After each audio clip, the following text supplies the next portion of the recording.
Right, నమస్తే. నేను Rajesh. Welcome to special debate. మనం ఇప్పటివరకు చూసాము ఆంధ్రప్రదేశ్లోని టీడీపీ ప్రభుత్వం ఓటాన్ అకౌంట్ బడ్జెట్ ప్రవేశపెట్టింది. ఆర్థిక మంత్రి యనమల రామకృష్ణుడి యొక్క ఓటాన్ అకౌంట్ బడ్జెట్ ప్రవేశపెట్టాడు. ఈ బడ్జెట్ చూస్తుంటే తాత్కాలిక బడ్జెట్ లేక పూర్తి స్థాయి బడ్జెట్ అనే విధంగా ఉంది. ఎందుకంటే ఈ బడ్జెట్లోని ముఖ్యంగా సాగునీరు, వ్యవసాయ, మహిళలకు, యువతకు, నిరుద్యోగులందరూ కూడా పెద్దపీట వేసినట్లు కనబడుతుంది ఈ యొక్క బడ్జెట్లో. మరి ఈ బడ్జెట్కి సంబంధించి ఇటు విపక్షాలు ఏమంటాయి, అదేవిధంగా ఆర్థిక నిపుణులు ఎలా విశ్లేషిస్తారు ఏంటి అనే దానిపైనే ఈ బడ్జెట్కి సంబంధించి చర్చ ప్రారంభిద్దాం. చర్చలో పాల్గొంటున్నారు కాంగ్రెస్ పార్టీ నుంచి రామచంద్రారెడ్డి గారు, అదేవిధంగా వైఎస్ఆర్ కాంగ్రెస్ పార్టీ నుంచి మూర్తి గారు, ఇక ఆర్థిక విశ్లేషకుడు పాపారావు గారు, ఇక మరి కాసేపట్లో మనకు విజయవాడ నుంచి బీజేపీ నేత విల్సన్ గారు, అదేవిధంగా టీడీపీ నుంచి నాగబాబు గారు కూడా లైవ్లో ఉన్నారు.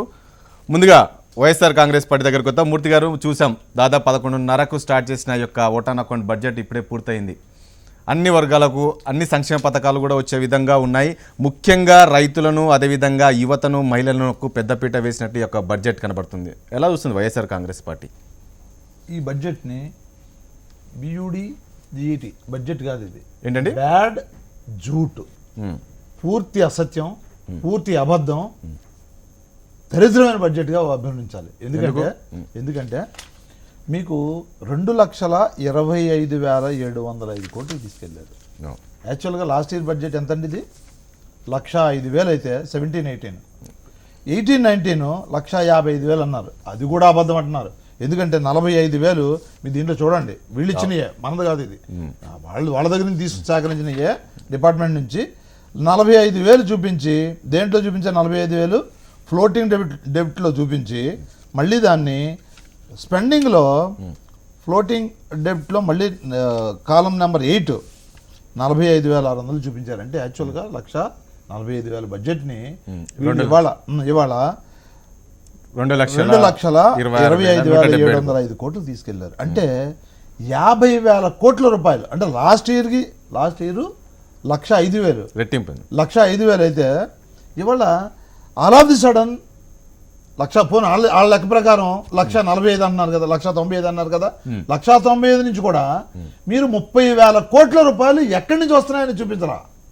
ఇవాళ వ్యవసాయం చూడండి, ఏ రంగాల నుంచి మీరు బడ్జెట్ గ్యాదర్ చేయాలి? ఇన్కమ్ ఎక్కడి నుంచి వస్తుంది? ఒకటి వ్యవసాయం నుంచి రావాలా, ప్రైమరీ. సెకండరీ ఏంటి? ఇండస్ట్రీ నుంచి రావాలా. ఇండస్ట్రీసే రాలేదే. ఒక కియా అని చెప్పేసి ఇంపోర్టెడ్ కారుని తీసుకొచ్చి దానికి ఒక గుడ్డేసి మీదనే ఆ కారు కన్నా బయటకు కన్నా తిరిగితే అది ఇంపోర్టెడ్ అని తెలుస్తుందని చెప్పేసి గుడ్డేసి మోతేసి దాన్ని నడిపించాడు కియా కార్ని. అది కూడా అబద్ధం, అది జూట్, అది బ్యాడ్.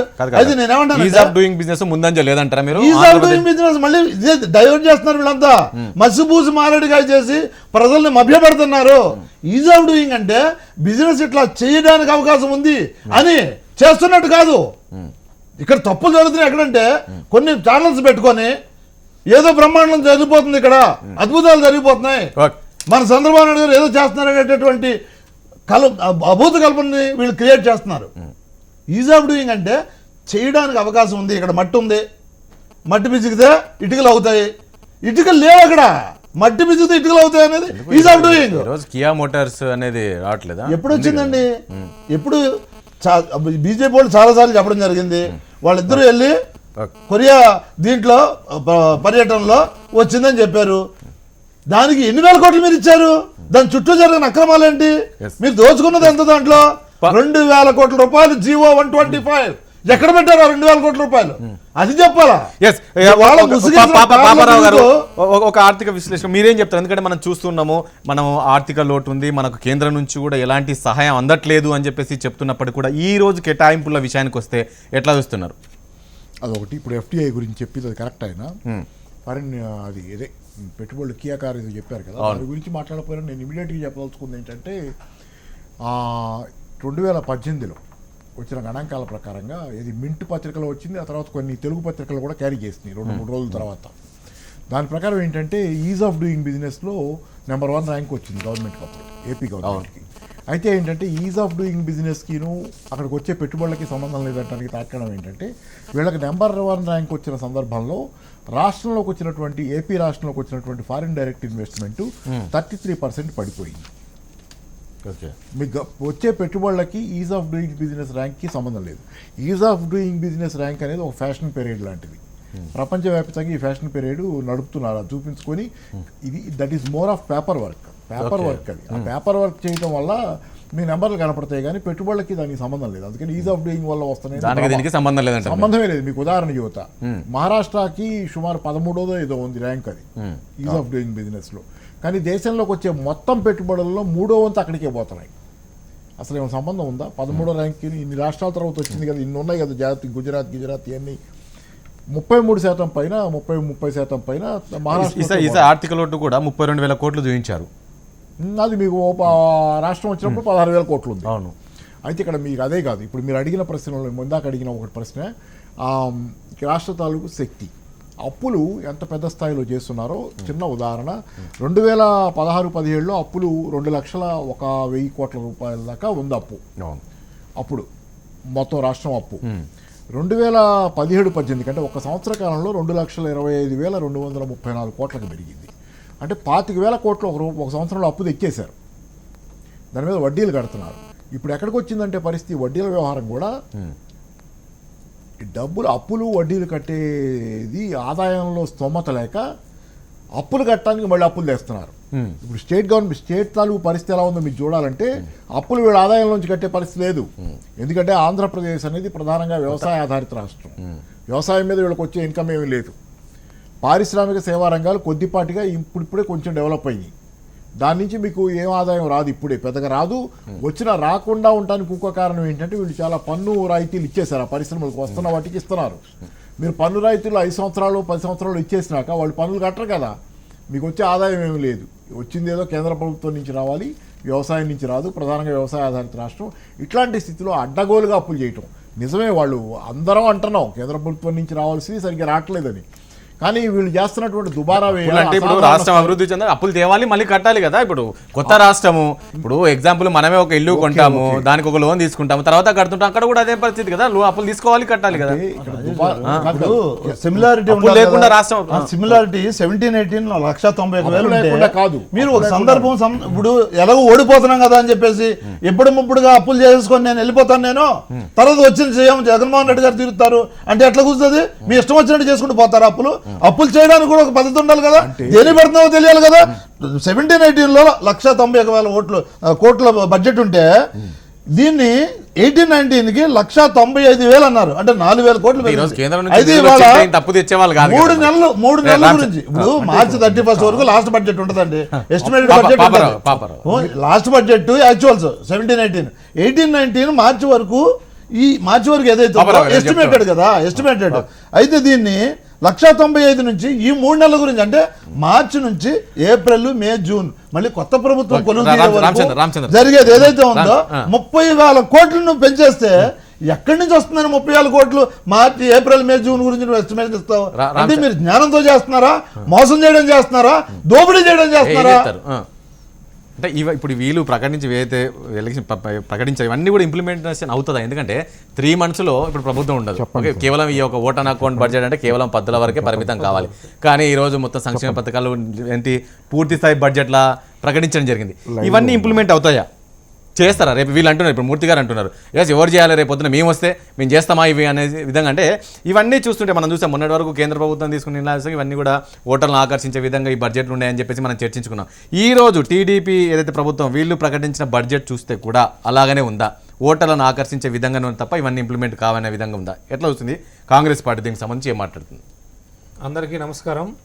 ఈరోజు మన గౌరవ ఆర్థిక మంత్రి యనమల రామకృష్ణ గారు ప్రవేశపెట్టిన బడ్జెట్ పూర్తిగా ఓట్ల కోసం బడ్జెటే.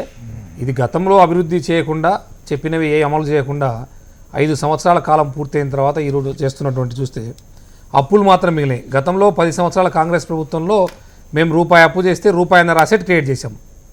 ప్రభుత్వం నుంచి వచ్చిన ఆదాయము ప్లస్ అప్పు చేసింది గతంలో వేరు, ఇప్పుడు వేరు కదా, అది కొత్త రాష్ట్రం కదా. కొత్త రాష్ట్రం అయినప్పుడు ఇక్కడ అసెట్ క్రియేట్ కావట్లే. ఎప్పుడు కూడా మనం రూపాయి అప్పు తీసుకొని మనకు వచ్చినటువంటి ఆదాయ వనరులను ట్యాక్స్ని తీసేసుకొని అదొక ₹10 కలుపుకుంటే మన ఇన్వెస్ట్మెంట్ పెరగాలి. ఇన్వెస్ట్మెంట్ వచ్చినప్పుడు అసెట్ క్రియేట్ కావాలా.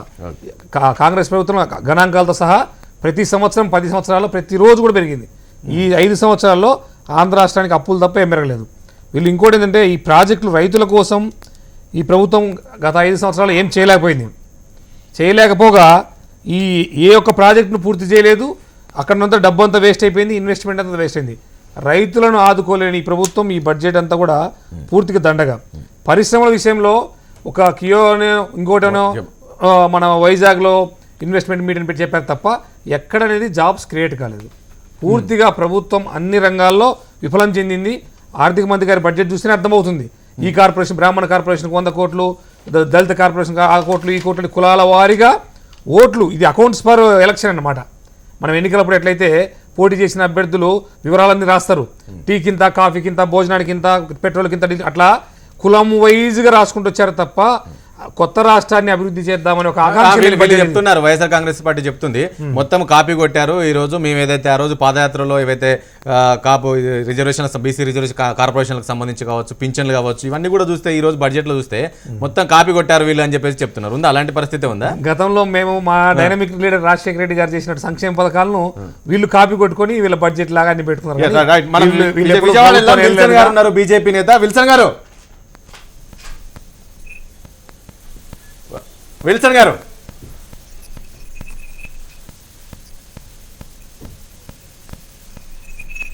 విల్సన్ గారు, నా వాయిస్ వినపడుతుందా?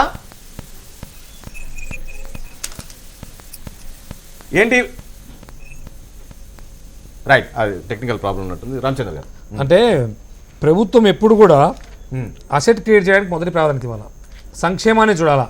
అంతేగాని సమాజంలో ఎవరైనా వెనకబడి ఉంటే అది చదువు పరంగా కానీ ఆర్థికంగా కానీ ఆ సంబంధించిన వృత్తుల వారిని కానీ అలా మనం డెవలప్ చేయాలి. కానీ కులం వైజ్గా ఇది పద్ధతి కాదు. కులం వైజ్గా ఒక కార్పొరేషను, కులం వైజ్గా కొంత డబ్బు, కొంత భవనం, ఒక కులానికి ఒక భవనం కట్టిస్తే మన ఆ కులానికి అంత ఉరుగుతుందా? ఆ కులంలో ఉన్న యువతకు ఉపాధి వస్తుందా? ఈ ప్రభుత్వం ఏర్పాటు చేయడం తప్పంటారా మీరు? కార్పొరేషన్లు ఇచ్చి ఒక 5 కోట్లు ఇచ్చి ఒక బిల్డింగ్ కట్టేంత మాత్రం అభివృద్ధి చెందుతుందా? మనకు కావాల్సింది అభివృద్ధి. ఏదైతే వెనకబడినటువంటి సామాజిక వర్గంలో, ఏదైతే ఆ క్యాస్ట్లో వెనకబడి ఉన్నారో వాళ్ళను డెవలప్ చేయడం ప్రతి ముఖ్యమంత్రిగా రాజు బాధ్యత ఖచ్చితంగా చేయాల్సిందే. వాళ్ళకి చదువు, విద్య, ఇంకేమైనా హాస్పిటల్ అవన్నీ డెవలప్ చేయకుండా ఓన్లీ ఒక భవనం కట్టిస్తాను, 5 కోట్లు ఇస్తాను, 10 కోట్లు ఇస్తాను, ఈ భవనాల ప్రభుత్వం ఇది సంక్షేమ ప్రభుత్వం ఉండాలా? వ్యవసాయాన్ని నెగ్లెక్ట్ చేసింది ఈ ప్రభుత్వం పూర్తిగా. ఎక్కడ కూడా ఈ 5 సంవత్సరాల్లో వ్యవసాయ ఉత్పత్తులు పెరగలేదు, గిట్టుబాటు ధర లేదు, రైతులు కరువుతో అల్లాడిపోతున్నారు. వాటి గురించి శాశ్వతమైన పనులు చేపట్టకుండా, ప్రాజెక్టులను పూర్తి చేయకుండా కేవలం కాలయాపన చేసి ఈ బడ్జెట్లో అది చేస్తాం, ఇది చేస్తాం, ఇన్ని కోట్లు పెడతామంటే నీకు ఉండేదే 3 నెలల కాలము. నువ్వు సంవత్సరానికి ప్లానింగ్ ఏ విధంగా చెప్తావు? మార్చి ఫస్ట్ వీక్లో ఎలక్షన్ నోటిఫికేషన్ వస్తుంది. ఆ తర్వాత మీరు ఏం చేయలేరు. అసలు ఈ పసుపు కుంకుమ అని చెప్పేసి ఓట్లు కొనుక్కోవడానికి ఇది ఒక స్కీమ్ పెట్టడం తప్ప ప్రజలను ఎప్పుడు కూడా చైతన్యవంతులు చేయాలా. వాళ్ళకి కావాల్సిన నీడ్స్, రైతులకు సాగునీరు ఇస్తే అద్భుతాలు సృష్టిస్తారు. సాగునీరు ఇవ్వకుండా నేను అది చేస్తాను, ఇది చేస్తానంటే ఎన్ని. అంటే ఇంకో విషయం కూడా చెప్పారు, ఈరోజు ఇన్ని చేస్తున్నాం, ఇదే కేంద్రం మాకు సహకరించి ఉండింటే ఇంకా బాగా చేసే వాళ్ళము, ఇంకా సంక్షేమ పథకాలు బాగా తీసుకొచ్చే వాళ్ళం అని చెప్పేసి ఈ రోజు మనం చూసాం. ఆ స్పీచ్లో ఆయన చెప్పారు. ఎట్లా చూస్తారు దీన్ని? ఒక్క నిమిషం. సహకరించని కేంద్రానికి 4 సంవత్సరాలు వంతపాడి వాళ్ళతో పొత్తు పెట్టుకుని ఫస్ట్ బడ్జెట్ రోజే ఆంధ్రప్రదేశ్ ప్రభుత్వం బయటకు వచ్చింటే ఈ పార్టీకి బ్రహ్మాండంగా మాకు ప్రత్యేక హోదా వచ్చి డెవలప్ అయ్యేవాళ్ళం. అంటే ఇక్కడ ఉంటుందండి, వాళ్ళు కేంద్ర ప్రభుత్వం కనుక మాకు సహకరించి ఉంటే మేము అప్పులు మేము ఇంకా బాగా చేసేవాళ్ళం. కానీ ఇక్కడ ఏంటంటే మీరు తెచ్చిన అప్పుల మీద 6.31%, అంటే పెద్ద ఎక్కువ వడ్డీ. అది అంత వడ్డీకి అప్పులు తెచ్చి దానిలో పెద్ద భాగాన్ని దానిలో పీడీ అకౌంట్లో అట్లాగే అట్టిపెట్టేసుకొని వీళ్ళు ఖర్చు పెట్టాలి. ఖర్చు పెట్టకుండా కూర్చుంటున్నారు పీడీ అకౌంట్లో ఉన్నాయి. ఇది చాలా కాలం, చాలా మీకు కూడా తెలుసుంటారు, చాలా కాలం ఖర్చు పెట్టకుండా మీరు ఇంకా వాళ్ళు ఇవ్వలేదు మేము ఖర్చు పెడతా ఉంటే మీరు పీడీ అకౌంట్లో పెట్టి కూర్చున్న డబ్బులు ఏం చేస్తారు? ఆ డబ్బులు ఇదొకటే కాదు, మీకు అకౌంట్లో పెట్టి ఏదో అకౌంట్లో కూడా మధ్యలో కొంత డబ్బులు ఇచ్చిన డబ్బులు ఖర్చు పెట్టలేదు, చేస్తున్నారు. అందుకని ఏంటంటే వీళ్ళకి ఇచ్చిన డబ్బులే వీళ్ళు ఖర్చు పెట్టలే, కానీ అప్పులు చేస్తున్నారు. అదే కాదు, మీరు చూడండి, ఇంత దుబారా వ్యయం అనే మాట కూడా దీనిలో ప్రస్తావన ఉంది. అప్పులు తెస్తే మీరు ఇందాక అన్నట్లుగా అప్పులు తెచ్చి ఆస్తులు అభివృద్ధి చేయాలి, రాష్ట్రం అభివృద్ధికి ఇంకో మార్గం లేకపోతే చేసుకోవాలి, తప్పే కాదు. కానీ వీళ్ళు దుబారా వ్యయం చేస్తున్నారు అనేది యూనివర్సల్గా నోన్. ఆ దుబారా వ్యయం దీనిలో ఏంటంటే, ఒకటి మీరు అమరావతి బాండ్లు అనేవి ఎందుకు ఇప్పుడు మీకు అమరావతి అమరావతికి జాగ్రత్త చేసుకో, అంటే పబ్లిక్కి ఒక ఇంప్రెషన్ ఇవ్వడానికి అమరావతి మీ బ్రాండ్ ఇమేజ్గా పెట్టుకున్నారు. మీకు ఒక దాన్ని ఏదో ఉంటుంది కదా మామూలు మన బ్రాండ్ అంబాసిడర్ అన్నట్టు అమరావతిని చూపించుకుని ఓట్లే అమరావతి కోసం మీరు పోయి బాండ్లు రిలీజ్ చేసి తెచ్చారు కోట్లాది రూపాయలు. తెస్తే దాని మీద మీరు కట్టాల్సిన అప్పు చాలా పెద్ద ఎత్తున, ఆ వడ్డీలు అప్పులు కలిపి రానున్న 5 సంవత్సరాల కాలంలో వడ్డీ భారమే 1000 కోట్లు ఉంది దాని మీద, అవును. అమరావతి బాండ్ల మీద. కానీ దీన్ని మీరు ఏం చేశారు? బాండ్ల రూపంలో తెచ్చారు కాబట్టి మీరు ఆగండి, బాండ్ల రూపంలో తెచ్చారు కాబట్టి మీకు అప్పుల్లో కనపట్టల్లా. ఇప్పుడు ఆంధ్రప్రదేశ్ అప్పులు పైకి కనపడుతున్నాయి వేరు, నిజానికి ఉన్నాయి వేరు. అక్కడ చాలా ఎక్కువ ఉన్నాయి ఇంకా అప్పులు. ఇప్పుడు చూపించిన దానికన్నా చూపించేదాన్ని కార్పొరేషన్లకు తెచ్చిన అప్పులను కూడా చూపించకపోతేనే కాగ్ తిట్టింది. కార్పొరేషన్లకు తెచ్చిన అప్పులు ప్రభుత్వ అప్పులు కాదంటేనే కాగ్ వీళ్ళని నిలదీసింది. అవి కూడా మీ అప్పుల్లో భాగమే కాదని ఎలా చెబుతారు? ఇలా కొన్ని అప్పులుగా చూపించకుండా బాండ్ల రూపంలో తెచ్చి రకరకాలుగా ప్రభుత్వానికి ఆదాయం ఎక్కడి నుంచి వస్తుంది అనేది మాత్రం వాళ్ళు చూపించలేకపోయినట్టున్నారు కదా. ఈ ఆదాయం మామూలు ఇప్పుడు వచ్చే ఆదాయం ఎటు నుంచి వస్తుంది ఆదాయం అనే దానిపైన కూడా క్లారిటీ ఇవ్వలేకపోయారు అనేది మాత్రం. ఆదాయం అంటే కేంద్ర ప్రభుత్వం ఎంతో కొంత ఇవ్వకుండా ఉండదు కదా, ఇవ్వాల్సినంత ఇవ్వలేదనే సరే అది వేరే విషయం. కానీ అసలు ఇవ్వకుండా ఉండదు కదా, అసలు ఇవ్వకుండా 0% పెడితే ఎవరు ఎట్లా కుదిరే? రాజ్యాంగబద్ధంగా అసలు మామూలు పద్ధతులు ఏదో ఇస్తున్నారు, వాళ్ళు ఇచ్చేది వాళ్ళు ఇస్తున్నారు, దాని మీద చేస్తున్నారు, అప్పులు చేస్తున్నారు, అడ్డగోలుగా చేస్తున్నారు. దుబారా వ్యయాలు ఉన్నాయి, విపరీతమైనటువంటి దుబారా వ్యయం ఉంది, చాలా అనవసరమైనటువంటి నిర్మాణాలు. అక్కడ కూడా చూస్తున్నాం కదా, అమరావతిలో కడతనే ఒక పద్ధతి లేదు, దాని మీద విపరీతం ఖర్చు పెట్టడం ఒక పద్ధతి ఉండదు. సెక్రటేరియట్ బిల్డింగ్ కడితే లీక్ అవుద్ది, వాన వస్తే అది ఇట్లా ఇవన్నీ ఏంటంటే ఒక పద్ధతి పోడు లేకుండా there is a sort of lot of దుర్వినియోగం, డబ్బులు దుర్వినియోగం. కానీ మూర్తి గారు మనం చూసాం ఈ రోజు అన్నగా ఆడపడుచులకు బాధ్యత అని చెప్పి చంద్రబాబు భుజాన వేసి ఇప్పుడు వాళ్ళకు ఒక్కొక్క మహిళకు 10,000 చొప్పున ఇస్తూ ఉన్నారు. ఇది మన పసుపు కుంకుమ అనే కార్యక్రమం కావచ్చు, రైతులకు కూడా ఇస్తూ ఉన్నారు. నిరుద్యోగకు సంబంధించి కూడా 1000 నుంచి 2000 ఇస్తున్నారు. పింఛన్కి సంబంధించి 1000 2000 ఇస్తున్నారు. ఇలాంటి పథకాలను కూడా ఈరోజు ప్రవేశపెట్టడంతో రేపు టీడీపీ వైపు ప్రజలు వెళ్ళే అవకాశం లేదా? ఈ రోజు ప్రకటించిన బడ్జెట్ చూస్తే పూర్తిగా ఇటు రైతులను అదేవిధంగా మహిళలను నిరుద్యోగులను ఆకర్షించే విధంగా ఉన్నాయి. నిన్ను నమ్మం బాబు అంటున్నారు ఇప్పుడు ఆ రైతులంతా. ఆ రైతులు కానివ్వండి, ఆ మహిళలు కానివ్వండి, ఆ విద్యార్థులు కానివ్వండి, ఆ మైనారిటీలు కానివ్వండి, ఏ విధంగా మోసం చేయాలో ప్రభుత్వం ప్రజల్ని, అన్ని వర్గాల్ని ఆ విధంగా మోసం చేసుకుంటూ పోతుంది, వాళ్ళని మభ్యపెట్టుకుంటూ పోతుంది తప్పించి నిజంగా చిత్తశుద్ధి ఉంటే 3 చెక్కులు ఎందుకు ఇవ్వాలని రాజేష్ గారు నేను ఒకటే అడుగుతున్నా మిమ్మల్ని. 3 చెక్కు ఇప్పుడు 10,000 ఇస్తానంటున్నారు కదా, పసుపు అంటున్నాడు, కుంకుమ అంటున్నాడు. నిజంగా పసుపు కుంకుమ నీ మనస్ఫూర్తిగా ఇవ్వాలనుకుంటే వాళ్ళకి 3 చెక్కులు ఇవ్వకుండా మీరు డబ్బులు ఇచ్చేయచ్చు కదా. మీరు డబ్బులు నేను ఏమంటానంటే డబ్బులు ఇవ్వరు, చెక్కులు ఇస్తున్నారు, చెక్కులు కూడా గ్రూపుల్లో వేస్తున్నారు, గ్రూపులు కొట్టు చేస్తారు రేపొద్దున వాళ్ళు గ్రూపులు ఇండివిజువల్గా ఇవ్వట్లా. ఇక్కడ బిల్డప్ ఏమైనా ఇస్తున్నారు, ప్రచారం ఏం చేస్తున్నారు, మేము ఇండివిజువల్గా ఇచ్చేస్తున్నాం, ప్రతి వాళ్ళు 10,000 వచ్చేసి 10,000తో పండుగ చేసుకోండి. ఆయన ఏమంటే 10,000 వేసేస్తున్నాం, 10,000 ఇచ్చేస్తున్నాం, మీకు 10,000తో పండుగ చేసుకోండి, మొత్తం భవనాలు కట్టుకోండి అంటున్నారు. కానీ 3 చెక్కులు చేసి ఒకటి రేపట, తర్వాత నెక్స్ట్ మంత్ అట, తర్వాత ఎలక్షన్ అయిన తర్వాత అసలు ఆ చెక్కులు అసలు ఈయన ఉంటే కదా ఆ చెక్కులు పాస్ అవ్వడానికి. రేపు ఈయన ఓడిస్తున్నారు వాళ్ళు, మమ్మల్ని మభ్య పెట్టడానికి ఇస్తున్నారండి. తర్వాత నిన్న పరిటాల సునీత గారు, అరే నువ్వు చెక్కులు ఇవ్వమని చెప్పాడు, నేను అడిగారు వాళ్ళు, నువ్వు రుణమాఫీ చేస్తానన్నావు, డ్వాక్రా రుణమాఫీ చేస్తున్నావు, బేషరతుగా చేస్తున్నావు, చెయ్యలేదు. ఎప్పుడో ఒకసారి 10,000 అని మభ్య పెట్టి అవి ఇంట్రెస్ట్లు కూడా సరిపోలేదు వాళ్ళకి. 10,000 వేసినాయి, ఇంట్రెస్ట్లు కూడా సరిపోవట్లేదు అంటే దానికి సమాధానం ఇప్పటి వరకు ప్రభుత్వం చెప్పలా. ఏది ఈ మహిళలకి 2004 నుంచి 14 వరకు చూస్తే రైతులు తీవ్ర ఇబ్బందుల్లో ఉన్నారు. కానీ 14 నుంచి ఇప్పటి వరకు చూస్తే వాళ్ళ ఆదాయం రెట్టింపు అయిందని చెప్తున్నారు కదా. ఈ రోజు అది మాట్లాడుతున్నారు ముందు మాట్లాడే ఆదాయం రెట్టింపు ఏ విధంగా వాళ్ళు పండించిన పంటని ప్రభుత్వమే కొనుగోలు చేయడం తోటి వాళ్ళ ఆదాయం రెట్టింపు ఇచ్చారా మీరు? ఇచ్చారా మీరు? ఆత్మహత్యలు తగ్గాయి, ఎక్కడ ఉన్నాయి ఆత్మహత్యలు? 2014 ముందు పరిస్థితి ఎలా ఉండే, రైతుల పరిస్థితి ఎంత దయనీయంగా ఉండేది, పరిస్థితి ఏంటి? 2000 రాజేష్ గారు రెట్టింపు కాలేదా రైతులది? రైతు ఆత్మహత్యలు తగ్గలేదు, రెట్టింపు కాలేదు, వాళ్ళ అప్పులు పెరిగాయి, ఇంకా వాళ్ళు బేసరతుగా చేస్తారని ఏదైతే రైతు పండించిన పంటలు ప్రభుత్వం కొనట్లేదా? 87,612 కోట్లు అయితే మీరు చేసింది ఎంతండి? చెప్పి చారణ చేస్తానని 2004 నుంచి 14 వరకు మీరు చేసిన 14,000 కోట్లు, 24,000 దాన్ని మొత్తం కట్ చేసి సన్నకారని, చిన్న రైతులని, ఇంటికి ఒకటేనని, లేదంటే సగం అని ఇట్లా చేసుకుంటూ డిస్కౌంట్లు ఇచ్చి చివరికి 24,000 కోట్లు చేస్తానని 14,000 కోట్లు చేసి ఇవాళ 2 నెలల ఎలక్షన్ ఉందనగా దాన్ని ఊసేస్తావే నువ్వు. అంటే ఇప్పుడు ఆ అప్పులు తెచ్చేసి అప్పులు వస్తున్నాయి, నేను చేసేస్తున్నాను అనేటువంటి బిల్డప్తో చేశాను అని చెప్పి పేపర్లోను ప్రకటనలోను చూపించి ఓట్లు దండుకొని ఒకవేళ అయిపోయిన తర్వాత ఎట్లాగో నేను వెళ్ళిపోతాను, నాకు సంబంధం లేని ప్రభుత్వం వచ్చేది అనేటువంటి పద్ధతిలో మీరు మోసం చేయడానికి ప్రయత్నిస్తే ప్రజలు మిమ్మల్ని మోసపోయే అవకాశం లేదు, మిమ్మల్ని మోసం చేస్తారు ప్రజలు, నేను అధికారం నుంచి దూరం చేస్తారు. నిన్న సునీత గారి దగ్గర చెక్కులు ఇస్తానని చెప్పి ఆడవాళ్ళని మొత్తం ఏ విధంగా రౌడీ మోకల్లా పడికొట్టారండి. కొట్టడానిగా మీరు చెక్కులు ఇచ్చేది, రైతులను కొట్టడానిగా మీరు చెక్కులు ఇచ్చేది, మహిళలను కొట్టడానిగా మీరు చెక్కులు ఇచ్చేది. మహిళలు తీసుకొని అన్నారట. రైట్, విజయవాడ నేను కొట్టానని చెప్పేసి విజయవాడ ధైర్యంగా చెప్తున్నారు ఆమె సునీత గారు. ఏది మూర్తి గారు ఒక నిమిషం. అరాచక పాలన? 2004 నుండి 2014లో రైతులు రాజులాగా బతికారు. అంతకుముందు చంద్రబాబు నాయుడు టైంలో కరువు వస్తే ఆ రుణమాఫీ దేశవ్యాప్తంగా ఒకేసారి రుణమాఫీ చేశాం. ఇట్లా ఆంక్షలు పెట్టి పేరు చెప్పడం కాదు.